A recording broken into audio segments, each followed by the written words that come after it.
नमस्कार विद्यार्थी मित्रांनो, सेतू अभ्यासक्रमामधील इयत्ता 7वी मधील जो विषय आहे इतिहास, भूगोल, नागरिकशास्त्र या विषयाच्या 19व्या दिवसामध्ये सर्व विद्यार्थ्यांचं पुनश्च एकदा स्वागत आहे। आजच्या या व्हिडिओमध्ये आपण जो वर्ग 6वा आहे त्या वर्ग 6व्या मधील वैदिक संस्कृती या पाठाची उजळणी करून घेणार आहोत। या अगोदर आपण पहिल्या पाठावर चर्चा केली आहे। भारतीय उपखंड जो आहे, भारतीय उपखंड, त्याची रचना सोबतच त्यावर आधारित अनेक घटकांवर या अगोदरच्या 18व्या दिवसाच्या व्हिडिओमध्ये आपण चर्चा केलेली आहे। आता जो आहे हा पाठ 4था वैदिक संस्कृती। तर हा जो पाठ आहे वैदिक संस्कृती त्याला समजून घेण्याकरिता आपण 6 वर्गाच्या पुस्तकाकडे वळूया। बघा, आपण आलेलो आहोत वैदिक संस्कृती या पाठाकडे। महत्त्वाचं म्हणजे पुन्हा एकदा जी गोष्ट मी पुन्हा रिपीट करतो आहे की या 6 वर्गामध्ये तुम्ही प्राचीन भारताचा इतिहास अभ्यासलेला आहे। म्हणजेच इतिहासाचे कालखंडानुसार 4 भाग पाडण्यात आलेले होते। प्राचीन, मध्ययुगीन, आधुनिक असे महत्त्वाचे 3 भाग आपण बघितलेले आहेत की यामध्ये आपण भारतामध्ये घडून गेलेला जो इतिहास आहे या 3 प्रकारच्या कालखंडांमध्ये घडून गेलेला इतिहास आपण या 6 वर्गाच्या पाठ्यपुस्तकामध्ये अभ्यासलेला आहे। तर यापैकीच वैदिक संस्कृती हा जो पाठ आहे, या वैदिक संस्कृती या पाठामध्ये आपण त्या काळातली स्थिती जाणून घेऊया। बघा, सर्वात महत्त्वाचं म्हणजे पाठाचं नावच वैदिक संस्कृती। आपण या अगोदरच्या पाठामध्ये समजून घेतलेलं आहे की संस्कृती काय असते आणि वेद किंवा वाङ्मय जे आहे याच्यावर आधारलेली संस्कृती जी आहे तीच वैदिक संस्कृती म्हणून ओळखली जाते। आता वाङ्मय म्हणजे काय, याचा संबंध सरळ साहित्याशी येतो। साहित्य म्हणजे वस्तू नव्हे, साहित्य म्हणजेच अनेक प्रकारचे लेखन ज्यामध्ये ग्रंथ वेगवेगळ्या प्रकारचे लिहिले गेलेले होते। हा जो काळ होता तोच काळ प्राचीन भारताचा इतिहासातला काळ म्हणून ओळखला जातो, ज्या काळामध्ये अनेक प्रकारचे अतिशय महत्त्वाचे ग्रंथ लिहिण्यात आलेले होते। आणि या काळातील वैदिक वाङ्मयामध्ये जी भाषा वापरली जात होती ती भाषा होती संस्कृत भाषेमध्ये या काळामध्ये ग्रंथ लिहिलेले होते। तर या पाठामध्ये त्या ग्रंथांची नावं आलेली आहेत। त्यापैकी ऋग्वेद संहिता, यजुर्वेद संहिता, सामदेव संहिता, अथर्ववेद संहिता, ब्राह्मण ग्रंथ, आरण्यके, या ठिकाणी या प्रत्येकाचं एक्सप्लेनेशन सुद्धा दिलेलं आहे की ऋग्वेद काय असतो, यजुर्वेद काय असतो, हे सुद्धा तुम्ही या पाठामध्ये अभ्यासलेलं आहे। म्हणजे प्रत्येक जो ग्रंथाचा प्रकार आहे त्या प्रत्येक ग्रंथाच्या प्रकारामध्ये वेगवेगळ्या गोष्टी दिलेल्या होत्या। त्याचं एक उदाहरण घ्यायला गेलं तर या ठिकाणी तुमच्या लक्षात येतं अथर्ववेद संहिता। जे अथर्ववेद संहितामध्ये म्हणजे हे संहितेला नाव कोणावरून आलेलं आहे की अथर्व ऋषी जे होते त्यांच्यावरून आलेलं आहे। आपल्याला माहिती आहे की आपल्या देशात प्राचीन भारताच्या इतिहासामध्ये ऋषीमुनी किंवा हिंदू धर्माच्या विविध ग्रंथांमध्ये आपल्याला त्या काळातील परिस्थितीचं वर्णन आढळते। तर यातील अथर्ववेद जो आहे, अथर्ववेदात काय सांगितलेलं आहे, दैनंदिन जीवनातील अनेक गोष्टींना या ठिकाणी महत्त्व दिलेले आहे। आयुष्यात येणाऱ्या संकटांवर, दुष्काळांवर किंवा दुखण्यांवर जे वेगवेगळ्या प्रकारचे उपाय आहेत ते या ठिकाणी सांगितलेले आहेत। एवढंच नव्हे तर औषधी वनस्पतींची सुद्धा माहिती आणि राज्याला सुद्धा मार्गदर्शन या ग्रंथामध्ये करण्यात आलेलं आहे। तर अशा वेगवेगळ्या ग्रंथांची या पाठामध्ये आपण माहिती घेतलेली आहे। उपनिषद, गुरुजवळ बसून मिळवलेलं ज्ञान आपल्याला माहिती आहे। आपल्या भारतामध्ये त्या प्राचीन काळामध्ये जे शिक्षण दिलं जायचं ते जंगलामध्ये, आश्रमामध्ये दिलं जायचं आणि आश्रमामध्ये जे ऋषीमुनी असायचे त्या ठिकाणी शिक्षण देत असत। त्यानंतर या काळातली कुटुंब व्यवस्था, आपण या पाठाचंच नाव बघितलेलं वैदिक संस्कृती। तर या संस्कृतीमध्ये या सर्व गोष्टींचा समावेश होतो। यावर चर्चा या अगोदरच्या पाठामध्ये आपण केलेली आहे। तर यामध्ये कुटुंब व्यवस्था कशी होती, त्या काळामध्ये कुटुंब कसे राहायचे, त्यामध्ये उदाहरणं दिलेली आहेत की कुटुंबाच्या प्रमुखाला काय म्हटलं जायचं, प्रत्येक वेगवेगळे नावं आलेले आहेत। स्त्रियांचं स्थान काय होतं, स्त्रियांचे नावं आलेले आहेत की स्त्रियांना त्या काळामध्ये कसं महत्त्व होतं, नंतरच्या काळात कसं कमी होत गेलं। त्याचबरोबर घरांची रचना कशी होती, मातीची, कुडाची घरे असायची, त्याची माहिती आपल्याला इथे दिसून येत आहे। आणि एवढंच नव्हे, त्यांचा त्या काळातला आहार, वैदिक काळामध्ये आहारामध्ये कोणत्या धान्यांचा समावेश होता यांची माहिती या ठिकाणी आपल्याला दिसून पडते। तर वैदिक काळातील घरांची सुद्धा इथे चित्र दिसून येत आहे। त्यांची वेशभूषा कशी असायची त्या काळातील लोकांची, त्याचं सुद्धा उदाहरण दिलेलं आहे की त्या काळातील लोक लोकर आणि सुती कपडे जे आहेत यांचा सुद्धा वापर करायचे आणि वल्कललेल्या झाडांच्या सालींपासून तयार झालेली वस्त्र सुद्धा त्या काळामध्ये वापरली जायची. हेच नव्हे तर त्या काळातील लोकांना दागदागिने घालण्याचा सुद्धा छंद होता, जो आजही आपल्याला आपल्या भारतामध्ये दिसून येतो. याच्या ज्या खुणा आहेत त्या या आपल्या प्राचीन भारताच्या इतिहासामध्ये सुद्धा दिसून येतात. याचसोबत संस्कृतीमध्ये सर्व गोष्टींचा समावेश होतो मानवी जीवनाचा. त्यापैकीच मग मनोरंजनाचा सुद्धा भाग आला तर त्यामध्ये गायन, वादन, नृत्य, सोंगटांचा खेळ, रथांच्या शर्यती आणि शिकार ही मनोरंजनाची त्या काळातील साधने होती. आताच्या काळात आपण जसं टीव्हीचा आधार घेतो किंवा मोबाईलचा आधार घेतो, त्यावर व्हिडिओज वगैरे बघून आपलं मनोरंजन करतो. त्या काळामध्ये ही साधनं नव्हती. मग ज्या साधनं होती त्यांपैकी इथे काही साधनांची नावं आणि चित्रे सुद्धा तुम्हाला दिसून येत आहेत. शेती, पशुपालन, आर्थिक आणि सामाजिक जीवन. त्या काळातलं जीवन कसं होतं तर शेती हा प्रमुख व्यवसाय वैदिक काळापासूनच आपल्या भारतातला प्रमुख व्यवसाय शेती हाच आहे. आणि त्या काळात सुद्धा वेगवेगळ्या प्रकारचे पिकांवर कीड जे पडत असेल किंवा विध्वंस करणारे प्राणी वगैरे असतील त्यांच्यावर उपाय करण्याकरिता सुद्धा ग्रंथांचं लेखन, म्हणजे या काळात भरपूर सारे ग्रंथ लिहिण्यात आले. यामुळेच याला वैदिक काळ म्हणून संबोधलं जाते. या काळात सुद्धा प्राण्यांचा उपयोग शेतीकरिता किंवा विविध कामं करण्याकरिता केला जायचा. त्याच्यातील महत्वाचा जो प्राणी होता त्याचं एक चित्र सुद्धा घोडा. घोड्याचा वापर रथ हाकण्याकरिता किंवा रथाला चालवण्याकरिता केला जात होता. एवढंच नव्हे, त्या काळातील स्थिती, जर आर्थिक स्थितीचा विचार केला तर त्या काळात सुद्धा अनेक प्रकारचे कारागीर त्या काळामध्ये आढळून येतात. समाज जीवनाचं उदाहरण घ्यायला गेलं तर या ठिकाणी तुम्हाला ब्राह्मण, क्षत्रिय, वैश्य, शूद्र असे जे वर्ण होते त्या काळात व्यवसायांवरून याच काळामध्ये वर्ण तयार करण्यात आले. म्हणजे ज्याचा जो व्यवसाय आहे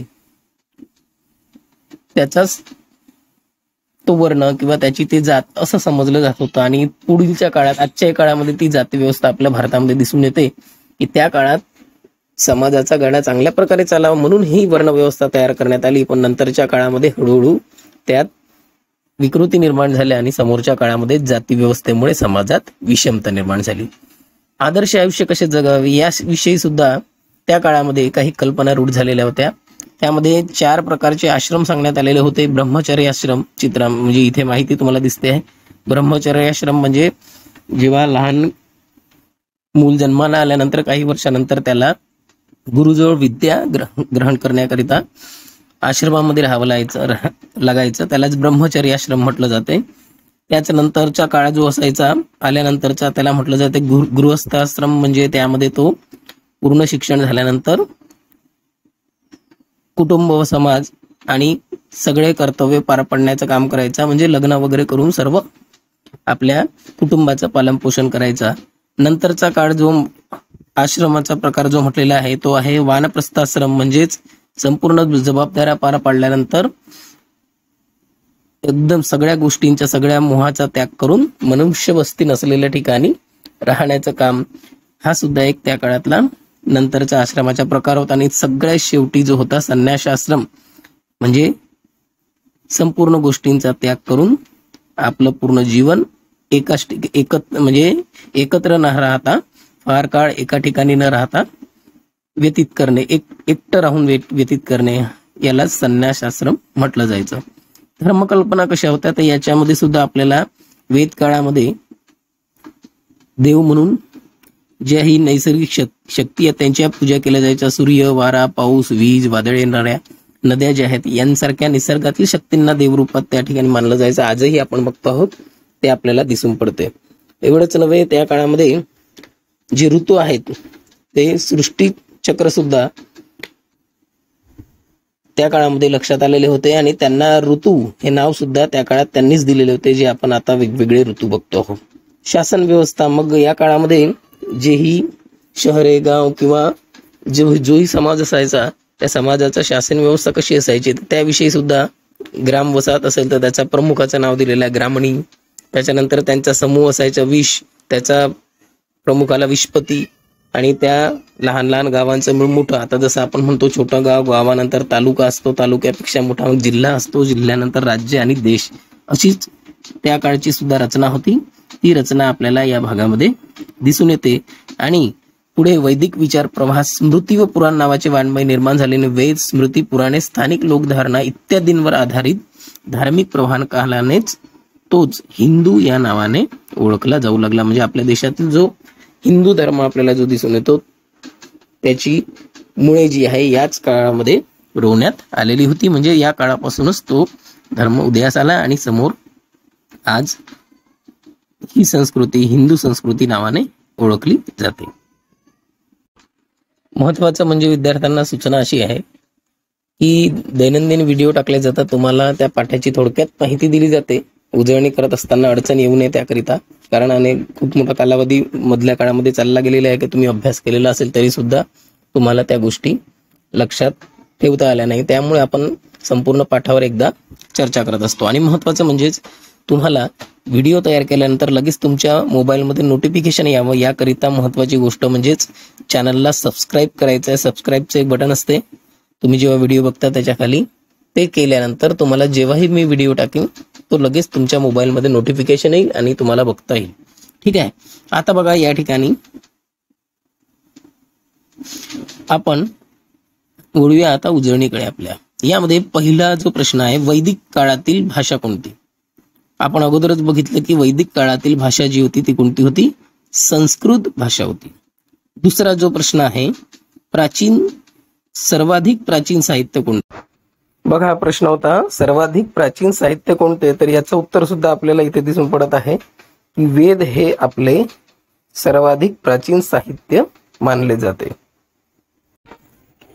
नंतरचा तिसरा प्रश्न आहे ज्याचं उत्तर तुम्हीच देऊ शकता. आपल्या आहारामध्ये कोणकोणते पदार्थ असतात? आहारामध्ये असणाऱ्या पदार्थांची नावं लिहायची आहे, ज्यामध्ये फळांचा सुद्धा तुम्ही समावेश करू शकता आणि त्यासोबत पोळी, भाजी, भात हे सर्व जे तुम्ही तुमच्या दैनंदिन आहारामध्ये ज्या गोष्टी असतात त्यांचं या ठिकाणी लेखन करायचं आहे. आता बघा मदत हवी आहे काय? तुम्हाला जर यातील काही गोष्टी समजल्या नसतील तर तुम्हाला दीक्षा ॲपमधील युट्यूब व्हिडिओच्या लिंक सुद्धा देण्यात आलेल्या आहेत, त्याचा सुद्धा तुम्ही आधार घेऊ शकता. करून पाहूयात. तुम्हाला आता कृती दररोजच्या ज्या दिल्या जातात त्यापैकीच कृती काही दिलेल्या आहेत. सध्याची मनोरंजनाची साधने, जसं मगाशी आपण चर्चा करत होतो त्यावेळी आपण चर्चा केलेली आहे की त्या काळामध्ये जी साधने होती, गायन, वादन वगैरे वेगवेगळे मनोरंजनाची साधने होती, वेगवेगळे खेळ होते, रथांच्या शर्यती होत्या. इथे विचारलेलं आहे सध्याची मनोरंजनाची साधने, म्हणजे आताच्या काळामध्ये आपण कोणती मनोरंजनाची साधने आहेत त्यांचा वापर करतो. ते करताना आपल्यासमोर आपण आता सांगू शकतो त्यामध्ये आहे व्हिडिओ गेम, मोबाईल फोन, त्याच्यानंतर कम्प्युटर्स, यावर सुद्धा आपण गेम खेळून मनोरंजन करत असतो. याशिवाय सुद्धा जे वेगवेगळ्या प्रकारचे खेळ आहेत, इतर खेळ जे तुम्ही दैनंदिन जीवनामध्ये खेळता त्या खेळांची सुद्धा या ठिकाणी आपण नावे लिहू शकतो. ठीक आहे. त्याच्यासोबत चित्रपट आहेत, असे अनेक जेही तुम्ही ज्यातून तुम्हाला मनोरंजन म्हणजे आनंद मिळतो असे जे आहेत साधनं त्यांची नावं लिहायची आहेत. दुसरा जो आहे प्रश्न, पाठात आलेले नवीन शब्द व त्यांचे अर्थ लिहा. आता हा सुद्धा तुमच्याकरिता एक प्रश्न आहे की यात अनेक नवीन शब्द आलेले आहेत. ठीक आहे. पुन्हा एकदा मी पाठाकडे, आता यात अनेक शब्द नवीन दिसून येत आहेत ज्याचं कधी तुम्ही नाव ऐकलेलं नसेल किंवा वाचलेलं सुद्धा नसेल. पहिल्यांदा आलेले शब्द तुम्हाला दिसून येत आहेत.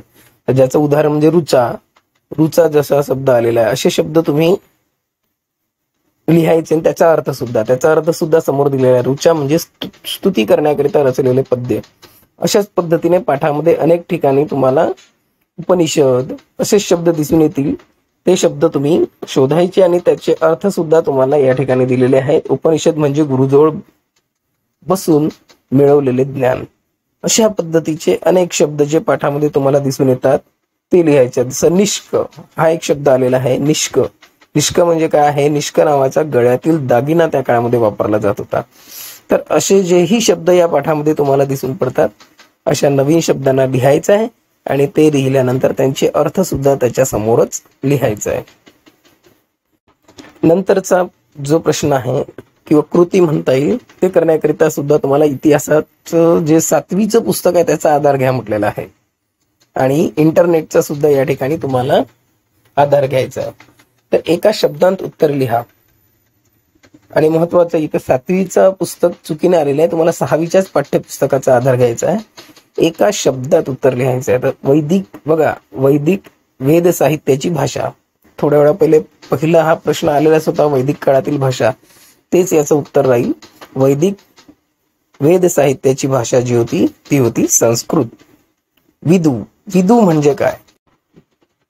बघा या ठिकाणी शब्द आलेला विदू म्हणजे काय, तर इथे विदू न समजता इथे हा जो शब्द आहे विद हा समजायचा आहे. विद, विद म्हणजे याचा अर्थ होतो जाणणे. त्यानंतर गोधूम, गोधूम म्हणजे गव्हाला म्हटलं जात होतं त्या काळामध्ये. गोधूम म्हणजेच गहू. नंतर आहे घराचा प्रमुख म्हणजे काय? घराचा प्रमुख जो होता त्याला म्हटलं जायचं गृहपती. घराच्या प्रमुखाला म्हटलं जायचं गृहपती. त्यानंतर श्रेणीच्या प्रमुख, बघा श्रेणीच्या प्रमुखाला काय म्हटलं जायचं याची माहिती आपल्याला या पाठात इथे दिसून येत आहे. श्रेणी या नावाने ओळखलेले जाणारे त्यांचे स्वतंत्र संघ होते. कोणाचे? तर कारागिरांचे. तर यांचा जो प्रमुख होता त्याला म्हटलं जात होतं श्रेष्ठी. श्रेणीच्या प्रमुखाला काय म्हटलं जायचं? श्रेष्ठी. नंतरचा प्रश्न दिसून येत आहे, सध्याच्या काळात स्त्रिया घालत असलेल्या दागिन्यांची नावे लिहा. हा जो प्रश्न आहे याच्यात विचारण्यात आलेला आहे की सध्याच्या काळामध्ये ज्या स्त्रिया दागिने घालतात त्यांची नावं लिहायची आहे. तर तुम्ही या प्रश्नाचं जे उत्तर आहे, या प्रश्नाचं उत्तर आपल्या घरी असलेल्या स्त्रियांकडून मिळवायचं, आईकडून, बहिणींकडून, आणि त्यांची नावं तुम्हाला लिहून घ्यायची आहे. हा तुमच्याकरिता असलेला वर्क आहे किंवा कृती आहे की ही तुम्हाला स्वतः करायची. सोबतच तुम्हाला इथे मुभा सुद्धा देण्यात आलेली आहे की तुम्ही या ठिकाणी आंतरजाल म्हणजे इंटरनेटचा सुद्धा वापर करू शकता. काय समजले? तर या पाठामध्ये वरील कृती केल्यावर तुला वैदिक संस्कृती या पाठात काय समजले ते लिही. तर आता बघा, आतापर्यंत एवढ्या गोष्टी आपण बघितल्या. यातून या प्रश्नाचं उत्तर सुद्धा तुम्हाला लिहायचं आहे की वैदिक संस्कृती या पाठात तुम्हाला काय समजले. तर यात जर मुद्दे सांगायला गेलं तर आपण या ठिकाणी मुद्द्यांचा समावेश करू शकतो. सर्वप्रथम याला वैदिक संस्कृती का म्हटलेलं आहे?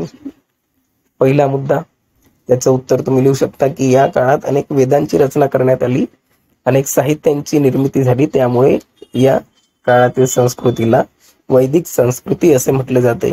एवढंच नव्हे, या काळातील समाज जीवन कसं होतं ही माहिती तुम्हाला, त्या काळात स्त्रियांना कोणतं स्थान दिलेलं होतं, स्त्रियांना सुद्धा महत्वाचं स्थान त्या काळामध्ये कुटुंबामध्ये दिलं जायचं. एवढंच नव्हे, त्या काळामध्ये समाज व्यवस्था एक तयार केलेली होती. कारागीर जे होते त्या कारागिरांची सुद्धा एक व्यवस्था तयार करण्यात आलेली होती. अशा पद्धतीने तुम्हाला या पाठामध्ये त्या काळात असलेल्या समाज जीवनाविषयी थोड्या थोड्या प्रमाणात माहिती लिहायची आहे. संस्कृतीमध्ये तुम्हाला मी सांगितलेलं आहे अगोदरच कशा कशाचा समावेश होतो. वेशभूषेचा होतो, अन्नाचा होतो, त्यानंतर राहणीमानाचा होतो, कुटुंब व्यवस्थेचा होतो, व्यवसाय कसे चालायचे, मनोरंजनाची साधने. तर हे जे पॉइंट आहेत थोड्या थोड्या प्रमाणात तुम्हाला एकत्रित करून या ठिकाणी या पाठातून तुम्ही काय शिकलेले आहात ते लिहायचं आहे. अशा पद्धतीने आजचा हा 19व्या दिवसाचा सेतू अभ्यासक्रमाचा इयत्ता 7वी मधील भाग इथे संपतो आहे. महत्वाचं म्हणजेच हा जो अभ्यासक्रम आहे हा तुम्हाला स्वयं अध्ययनाकरिता देण्यात आलेला आहे. म्हणजे स्वतः तुम्ही सोडवायचा असतो.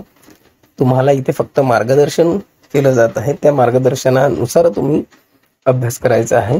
आपण या ठिकाणी आता सरळ सरळ उत्तरं न बघता आपण पाठाचा सुद्धा आधार घेतलेला आहे.